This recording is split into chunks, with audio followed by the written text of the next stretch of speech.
Hello, this is Stephanie. And this is Brian. Welcome to the making and the remaking of a codependent mind. We're going to pick up this time with another tool for our relationship toolbox. And this is going to be about the topic of curiosity. Last episode, we talked about the kind of work we do to maintain our relationship.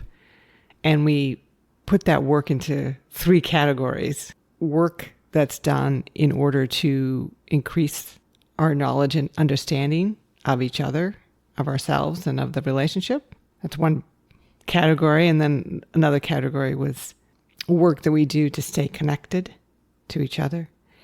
And then the third category was work that we did to strengthen the partnership and the sense of partnership between us. And curiosity is a tool that can really be used with work in any of those three categories, although I would say that maybe particularly with the knowledge understanding category and the staying connected category. Before we get to using the tool, how we use it, also how you need it in some ways to learn or relearn how to use the tool of curiosity in relationships. Let's do our kind of standard, what is curiosity? What is it? Right, exactly. Yeah, let's just talk about the idea of curiosity itself. So you're the philosophy major. So tell us something about what curiosity is from a philosophical point of view. Sure, although I'm no longer a philosophy major. That was a number of years ago, but yes. One way to, when you start to think about the particular meaning of a word or of a phenomena, I do like to look to philosophy because there's very often some very smart people who have said things about it. So, for instance, we have a philosopher, David Hume, who had a lot to say about emotions and the role of emotions in our lives. He describes it as that love of truth that was the source of all our inquiries, an emotion akin to love that would drive our inquiring minds. Then there's philosopher and psychologist, an early psychologist, William James, who calls curiosity, quote, the impulse towards better cognition, as this desire to understand what you do not currently know. So for Hume, it's this love that drives inquiry. James, it's this desire that drives better cognition. If we look at Hobbes, he also describes curiosity as a passion, and he sees curiosity as particularly a human trait, quote, such as in no living creature but man, so that man is distinguished not only by his reason, but also by the singular passion from other animals. So with him as well, we see this combination between this emotional and this intellectual component of curiosity, so that curiosity becomes a kind of animating emotion behind our desire to know, to think, to discover. I think what you've done here, which is already incredibly useful for me, is that I've never really looked at curiosity as an emotion, as something that's really connected to emotions, obviously because of my history of not really connecting my emotions to almost anything. I mean, to me, curiosity is just linked to rationalization. But these right here is like, yeah, right. When I think about people that seem to be especially curious, it seems to be driven by something like love or passion or desire. And we'll talk about it in a bit, what that emotion feels like. Emotions and feelings, often those two words are conflated because we see emotions as kind of emanating from the body in the way that thoughts do not, right? It feels like something when you're curious. We'll talk a little bit about what that is. But I did want to discuss a little bit Hobbes' claim that it's a singular passion, that it kind of distinguishes us from other animals. Because he was a philosopher, Thomas Hobbes is a philosopher from the 1500s. So this was a long time ago, before there was a real science of the natural world, obviously way before Darwin and evolution. So there's been a lot of research and scholarship into the behavior of animals, for instance, and a lot of them act in a way that we would describe as curious. We would describe as displaying curiosity. So the most common one that jumps to mind is the cat, of course. The curiosity killing the cat. Right. So there's an example where people see in cats this behavior that looks like curiosity. And in fact, in terms of looking at the behaviors across what we call the tree of life, which describes every kind of organism that we see as being alive, exploratory behavior is one of the fundamental traits of animals. So it's kind of everywhere across the animal kingdom. So we would presume that these traits, this exploratory behavior, whatever drives it, would influence positively their chance of survival, among other things. Right. Yeah. It's deeply rooted because it was actually useful. It was selected for. So, and we can kind of see why that would be the case. The ability to explore an environment can uncover new resources, can give you a leg up on competitors or predators or your prey. I mean, obviously, as we hear with the cats, too much curiosity can also make it such that the organism gets itself into trouble and is not successful in the battle for survival. So it's not always, as with almost all of our behaviors and our emotions, it's not that you want the maximum amount of curiosity in a particular organism or animal or situation. So that potentially is a distinguishing factor of human curiosity. And we heard that in, say, Hume's description of curiosity or James's description of curiosity. Our ability to marry this exploratory instinct with our reason and maybe make this decision. Like, we're feeling curious, we want to explore, but maybe this isn't the right situation for us to do that. Yes, right. Being able to kind of think ahead of time, what are the limitations or the risks? And it's also possible that we have a greater curiosity than other animals. And I was reading about a study that describes that, where they took apes and young children, say children from 2 to 3, because very often those are understood as being kind of having equal intellectual resources. Yes. And then they diverge. Then, yeah, we young children get better and apes stay where they are in terms of their cognitive capabilities. Anyway, so they took these 2 groups and they put in front of them, I can't exactly remember particulars, but it was something like they put in front of them 2 overturned bowls that had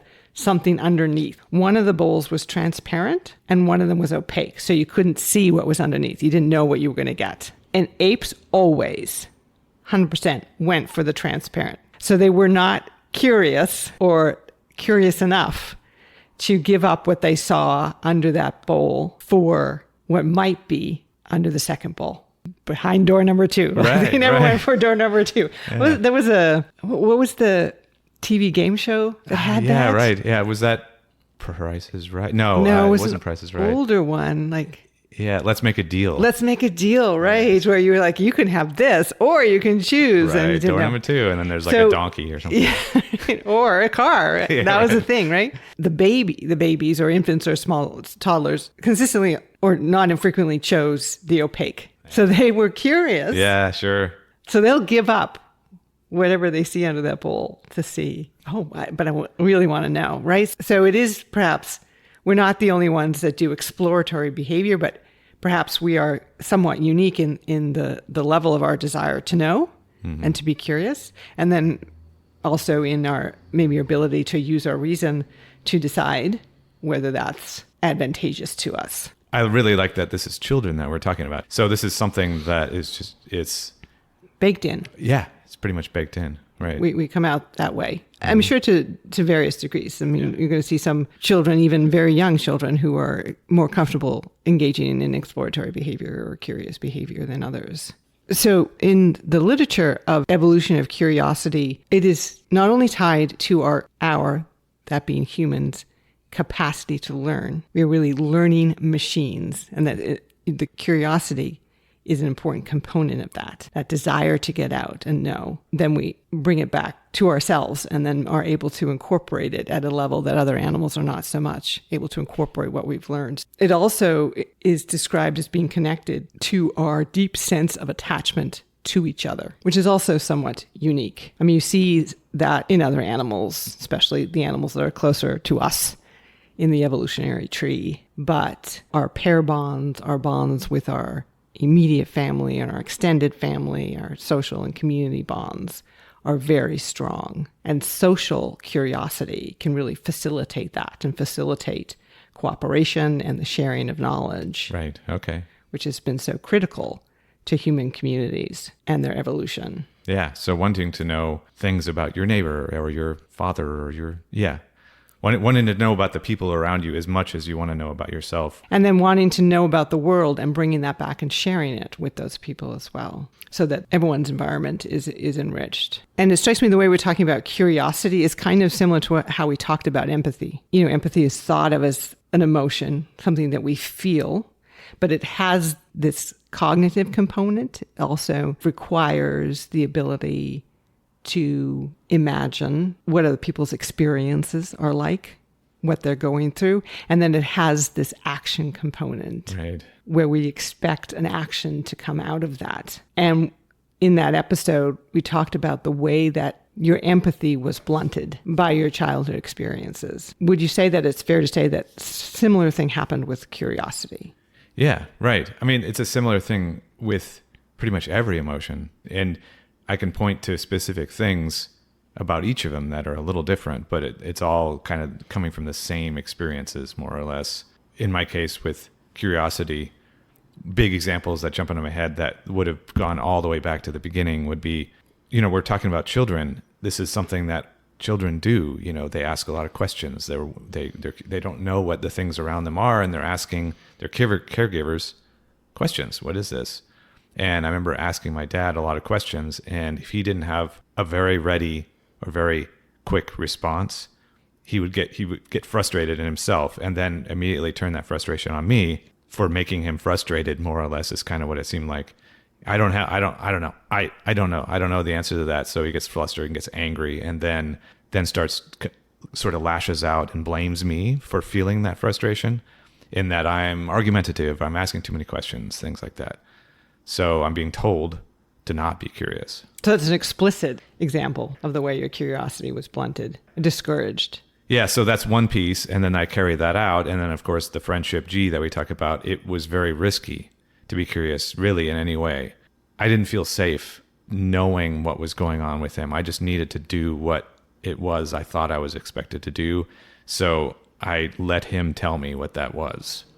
If I asked anything, it would be kind of a similar thing, except he was much more extreme than my dad. Just, hey, what are you asking me this for? It just was extremely unsafe. I would be met with violence. So those were external pressures on you to not be curious, to not explore the external world. And then you also had some internal mechanisms that made it difficult to be curious. Yeah, so I think it starts with the action, right? It starts with me, by removing the action. So I don't find it safe to take the action of being curious. So then I have to turn it inwards too, because it's really difficult to be curious, because we all are, and not be able to take any action on it. And so I think that's where I continue to carry the torch of this process of basically turning off, because there's also the whole, I didn't feel safe having desires or wants and needs. And we talked about in the empathy episode, you didn't feel safe feeling empathy. So we have these emotions, and some of them are very motivating emotions, or we could call them animating emotions. Oh yeah, I like that, animating. Yeah. So they're there to animate us, to drive action. And like you're describing, when we can't satisfy that, it can be very painful and difficult. Absolutely. Yeah. So you learn to turn off those difficult, challenging emotions. Mm-hmm. Yeah. So empathy, like you just said, things like anger, I didn't feel safe expressing anger because I didn't think I'd be able to successfully out anger the other people around me that were more angry. So similar with the curiosity. So I'm just going to turn it inwards and just kind of, I'm just going with the flow. So now instead of looking for what I want or what I'm curious about, I'm waiting for information to come to me, expectations to come my way. Just that's what I was getting used to. In last episode, when we were talking about work and how children shouldn't have to do work in the relationship with their caregivers, and the ways that you did have to do work, you had a job or jobs in your relationship with your dad and in your relationship with your mom. When really the work you needed to be doing, the job you should have had, was exploring your world and learning about your world and your place in it. Yeah, right. That's pretty much what children's job is, right? I think that's what children's job is. That's the most important work. And the work that we can do as adults is to help them do that work, is to help them feel safe and empowered to explore their world and their role in it. But you were focused so much on these external threats. And that just carried through all the way through your life. You were in threat response mode, not in curiosity mode. Yes, right. And a word that keeps popping in my head lately is performance mode too. I'm not looking for something that I necessarily desire or want. I'm looking at what is going to maximize my safety.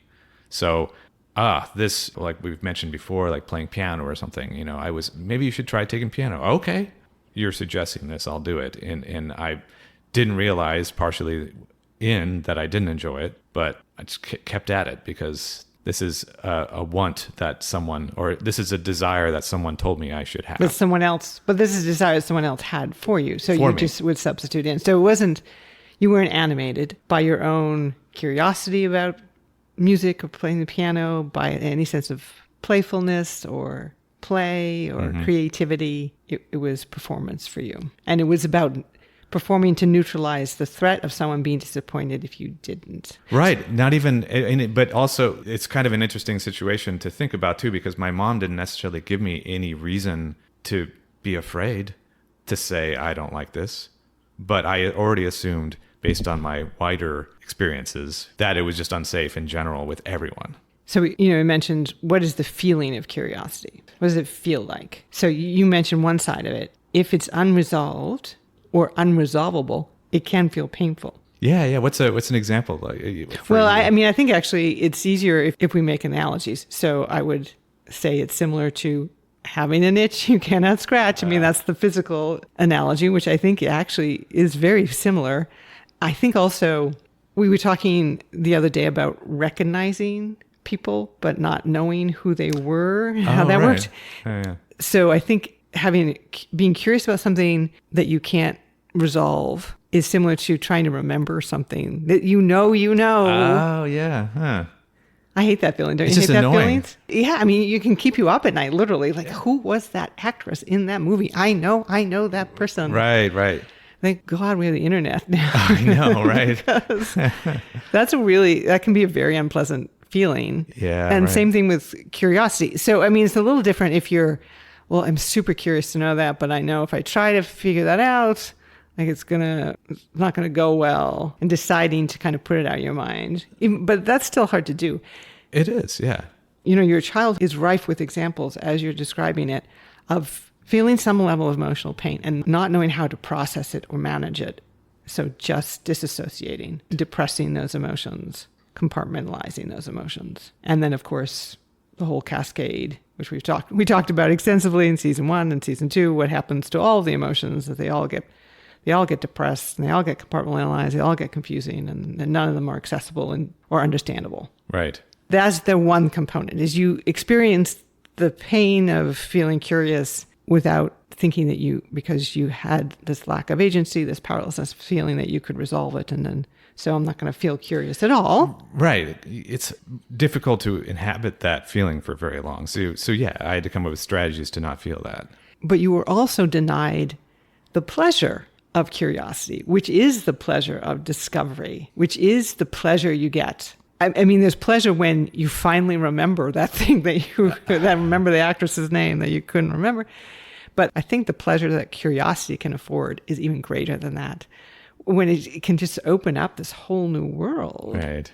So childhood can be a time when you're curious and you explore and you discover, and that's fun and exciting. So you want to do it more, and you want to do it more, and that was you never had that either. So you weren't allowed to play in your curiosity and see the ways in which you could enrich your life. Yeah, I mean, I can't really think of a time, when I think back on pretty much my entire life, where that was a main feature that drove my behaviors, curiosity. It just wasn't. It wasn't that I didn't explore things or research things, but those things I think were mostly driven by some kind of secondary reason. Like, say, when I was friends with this person we talked about, exploring the things that I explored during the conversations I had with him were still not necessarily driven by emotional curiosity. And they certainly weren't directed interpersonally. No.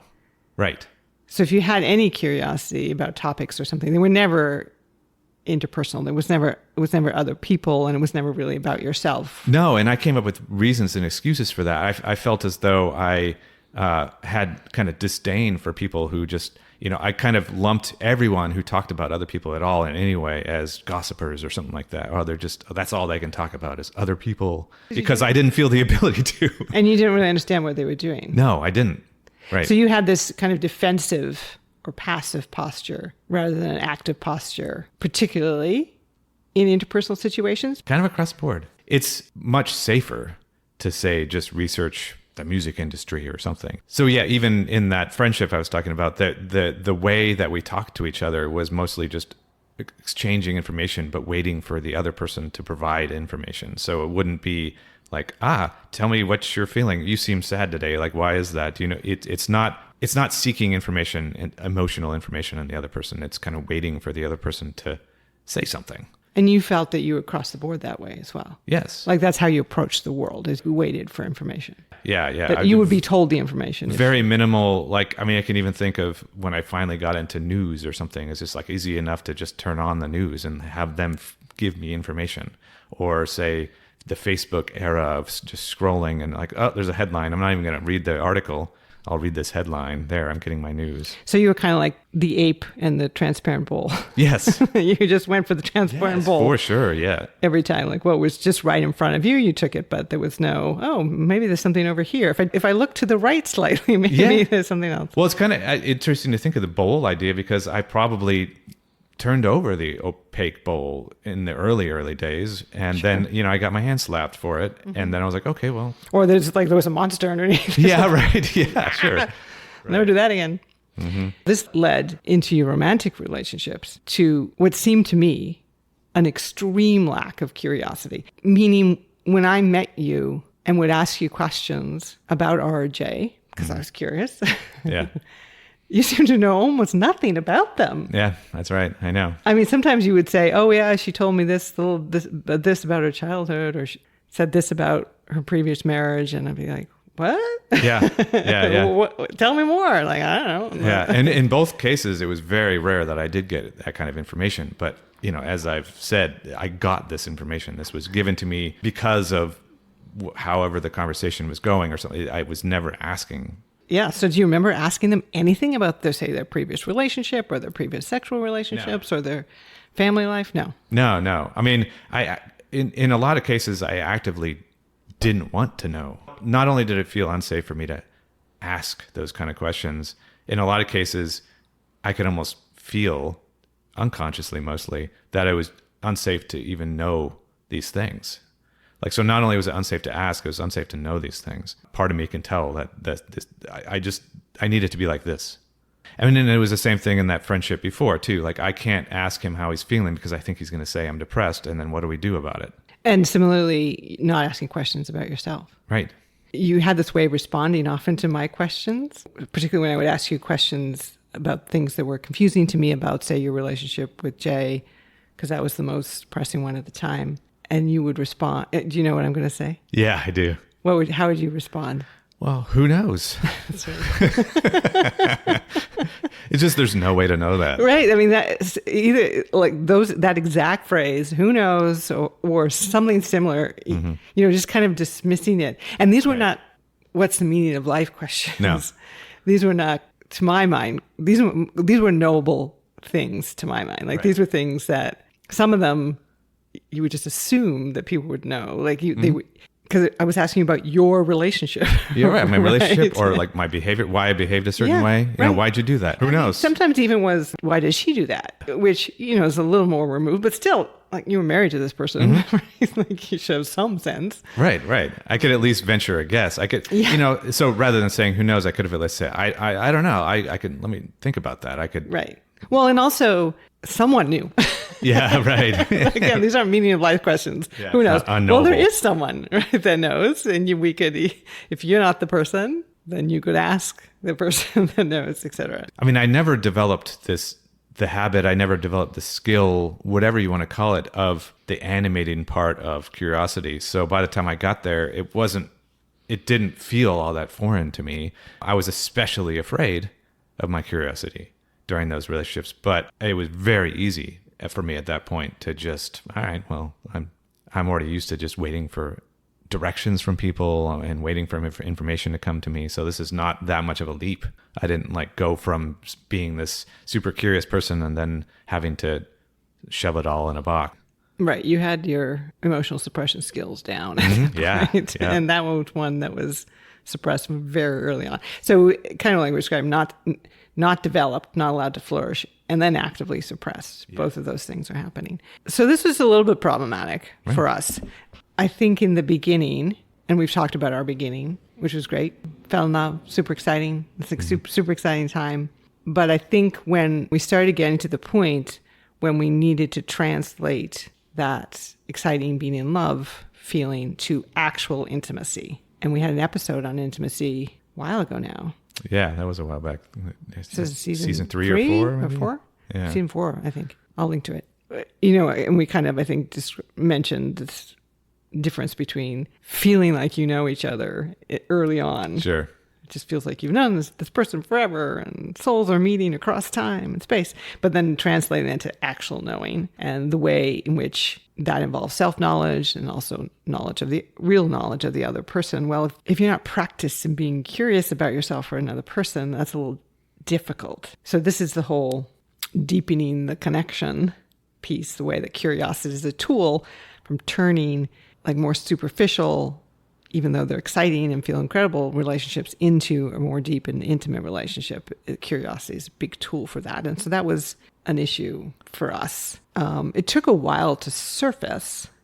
Yeah, to zero in on it, right. Mm-hmm. I mean, because we had plenty of great conversations, but I think often it would be like what I was talking about, where we're just exchanging things. Or it was driven by my curiosity. Or it was driven by you, right. I mean, that... I was very curious about this whole, yes. whole mess. Yes. Well, I mean, I'll give you major props in that 9/10, if not more, of the reason I am where I am now is because of your curiosity. So it didn't kill me. No, it didn't kill you. It didn't kill you. It didn't kill me. We talked about curiosity, feeling bad when it's not resolved and feeling good when it's resolved. So if curiosity is pursued and you make the discoveries, one gives you pleasure and then also resolves the uncertainty of not knowing and so relieves the pain. And it did that for us. Right. It relieved a lot of the pain of not knowing that was present in our relationship and in your life. And then it's given us a lot of pleasure to discover things about you and things about the way the world works, learning that through your story. But I think it was probably maybe a couple of years in where it became more clear to me that, yes, my curiosity about you and the larger world was animating our relationship to a greater degree than yours. Right. I think I actually called it a curiosity gap. Curiosity gap, kind of like, I mean, intimacy gap, which I think you've also used. And it's there's similar things behind it of why the gap is there to some extent. Being that, it would be like, wow, we've learned so much, we've come so far. But then when I think about even the times that it seemed as though I was being curious, and I was, but you got me going on it most of the time for such a long period of time to where I didn't often go on my own steam. First there was, why am I more curious about you and your past than you are? So, right. So that was kind of a problem early on. It was like, I want you to be as invested in learning about why you were in the relationship with Jay. Why were you in the relationship with R? What effect did actually G have on your life? Like, I want you to be invested in those and curious about that as I am, even though I realized it was more difficult for you. And then when we got through that, and we had made a lot of progress in resolving a lot of that uncertainty and pain. It was kind of like, I don't think you ever asked me questions. I mean, now we know a lot about you. What do you know about me? Right? What are you curious about me? What are you curious about in terms of my past relationship, my past experiences, my current internal life? And you just were still kind of in passive mode. Yes. It was hard to spot because I was still in passive mode even throughout the whole discovery process of myself, because it would be you initiating these things like, what about this? You'd be actually asking a question, like, I don't know. And I might spend a week, a month thinking about it. And it feels as though I was being curious and exploring things and all that. But you got the ball rolling. I didn't get the ball rolling on that stuff. And it was directed at yourself. It wasn't directed at me. I know it wasn't directed at you. So yeah, I mean, we had huge chunks of times where you weren't the focus at all because I'm not doing that same work. one of the problems with that, with not feeling curiosity directed at me, is, I mean, we hear it described as a desire, a passion, a love. Mm-hmm.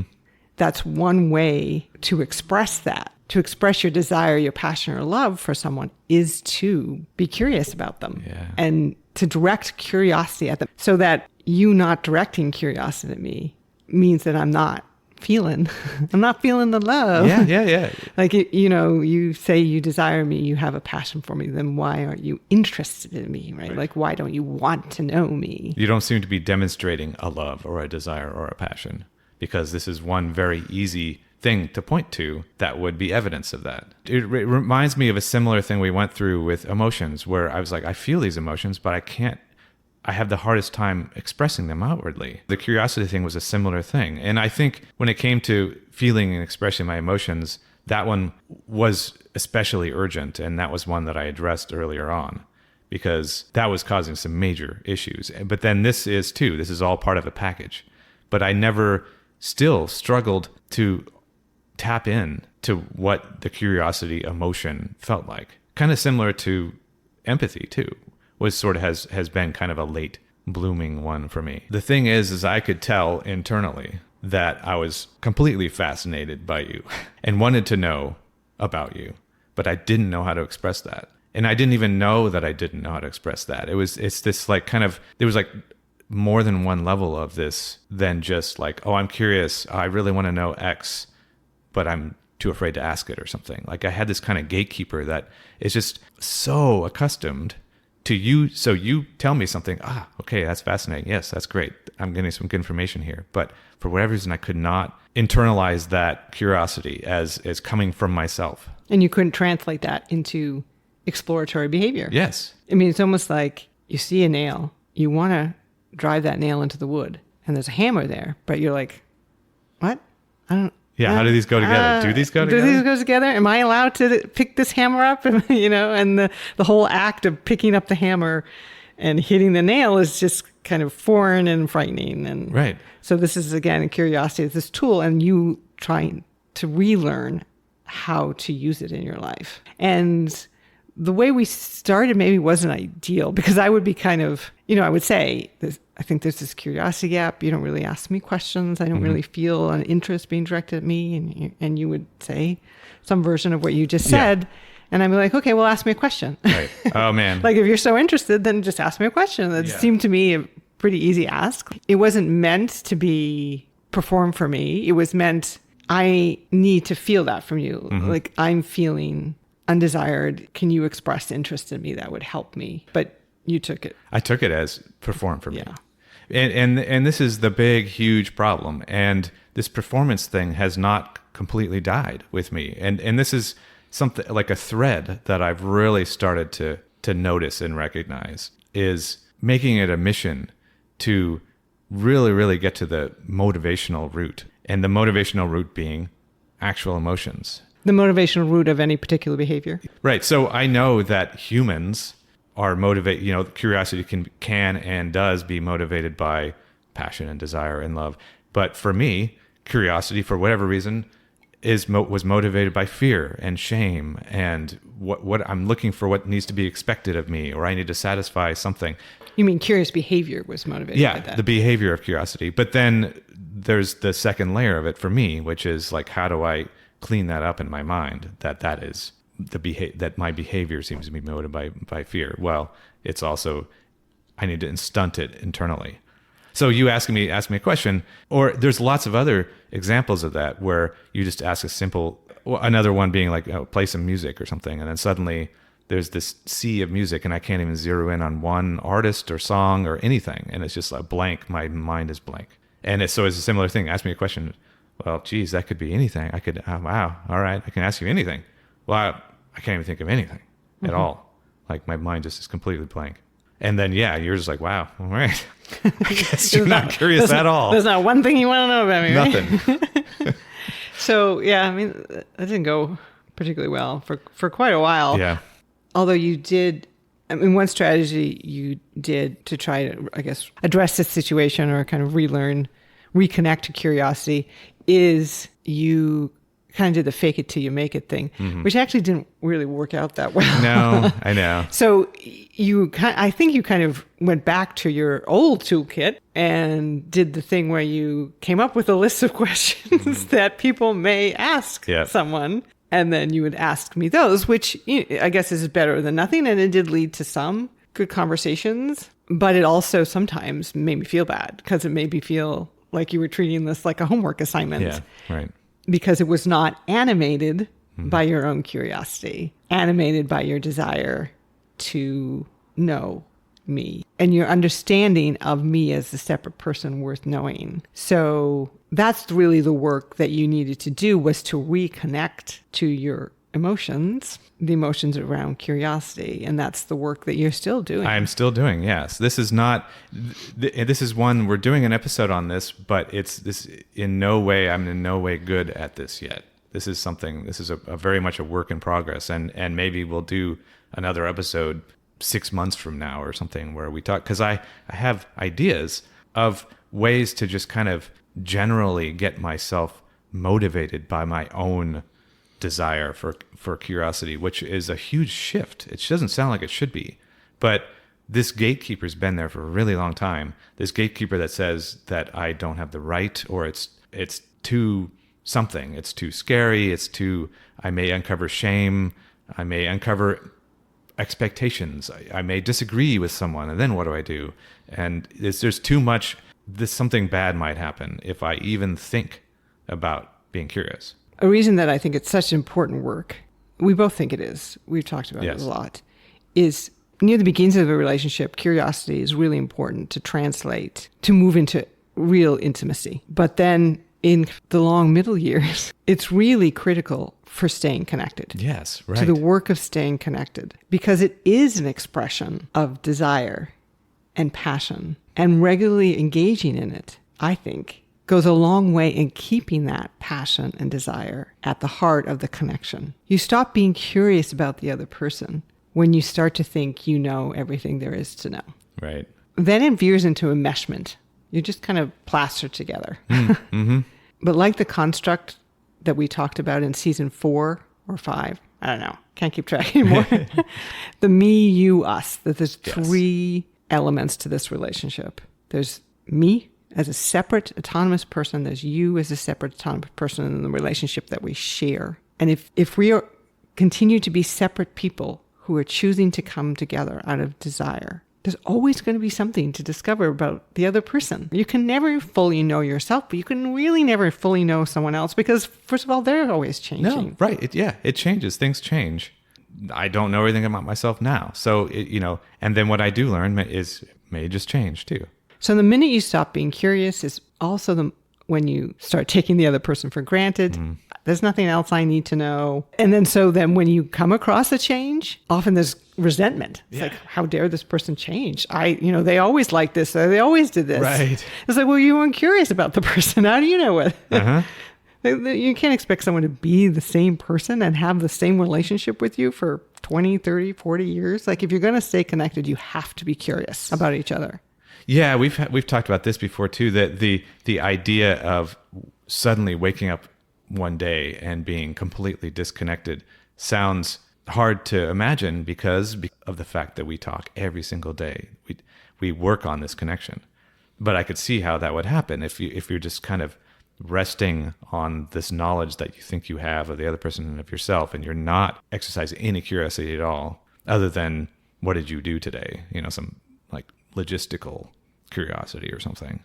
I think actually that the curiosity gap conversation kind of happened after you were expressing that view that you could see us being disconnected. And then I was kind of suddenly realized, but there's this whole other element to our relationship. There's my experience that really hasn't been explored. Mm-hmm, mm-hmm. So I could totally see us being disconnected. I think you felt that because we talked about you at that point. We talked about it every day, but really it was about you and somewhat about us. The me portion was very diminished. So, right. But now that there's more attention paid to all those elements. But this needs, again, curiosity to be directed at all of those elements. Needs to be curiosity directed at me, and from you, at you, and there needs to be curiosity directed at our relationship? Is this relationship still working for the two of us? Is it still arranged the way we want it to arrange, etc.? And for my sake, something that I have really, really found important to keep in mind is to be sure that I've made that shift, and I'm always making sure that I'm coming from a place of desire and choice and autonomy and not coming from a place of performance. This is something you really wanted. You want me to be curious in you. So I have to make sure that I'm doing that because you asked for it. Well, it's also a very empowering stance, like for yourself as well, right? Mm-hmm. We've kind of used it to approach some difficult conversations, including difficult conversations with other people. You've had to have some conversations with other people recently, some potentially difficult ones. And in kind of thinking about them and anticipating them, if you can shift from a performance mode in terms of, oh, what is that person going to say and how am I going to respond? And, oh, but then maybe they'll argue this and how am I going to counter that? Which again is performance mode. Shifting that into curiosity mode. Oh, I legitimately wonder what that person is experiencing. I'm curious about how they'll represent that experience. I'm curious about what they'll say.